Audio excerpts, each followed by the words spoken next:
2013 жылғы 26 ақпанда Астана қаласының Сарыарқа соты таблиғи жамағат халықаралық ұйымын экстремистік ұйым ретінде тану және оның қызметін Қазақстан аумағында тыйым салу жөнінде шешім қабылдады.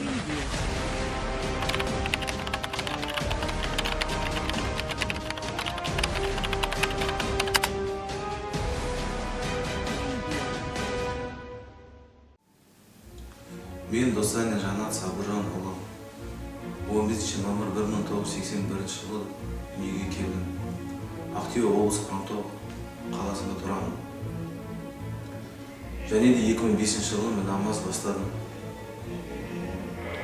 Намаз оқығаннан кейін мешітте таблиғ жамағат істерін көріп, соған қызығушылық пайда болып, Индияға 2007-2008 жылы Индияға бардым. Низамуддин марказында болдым.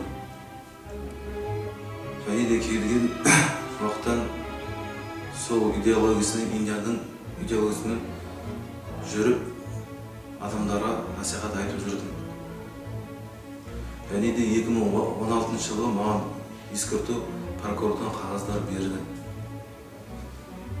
Сол қағазды ескерткеннен кейін оған қарамай жасырын жалғастырып, таблиғ жамағат ісін жалғастырдым. Және қазір мен түсіндім, өзім отбасымның, өзім немен ол дұрыс, идеология дұрыс емес екенін. Қазір түсінгенім, біздің салт дәстүрмен Абу Ханифа мазхабының оқуы екенін. Және де өзім еркіндігімен күнәмді мойындаймын.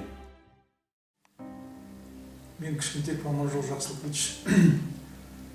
Туған жылым 10 желтоқсан 73 жыл Аралтубай селосында, Ақтөбе облысында, Қаратау ауданында дүниеге келдім.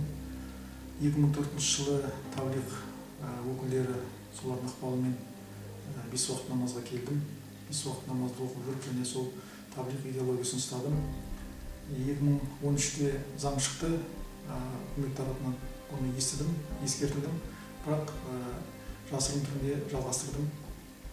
Және имамдардың айтуы бойынша, және өзім кітап оқу бойынша жаңағыдай бұл еңбектің өзім дұрыс емес деп, ары қарай істемейін деп өзім жүрегімде шешім шығардым.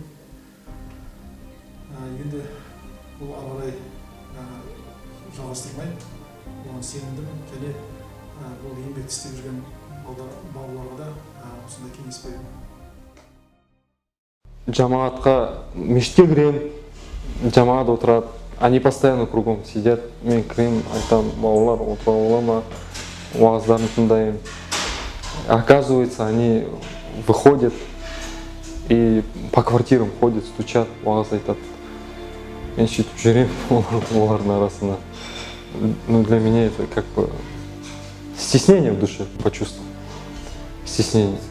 Потому что люди, которые открывают двери, кто-то там в ночнушке, кто-то там в халате, открывает дверь, ты стучишься и на тебя смотрят там дикими глазами, там кто-то с бородой, кто-то без бороды. Я сам еще в шоке вот только. И там уағыз айтады.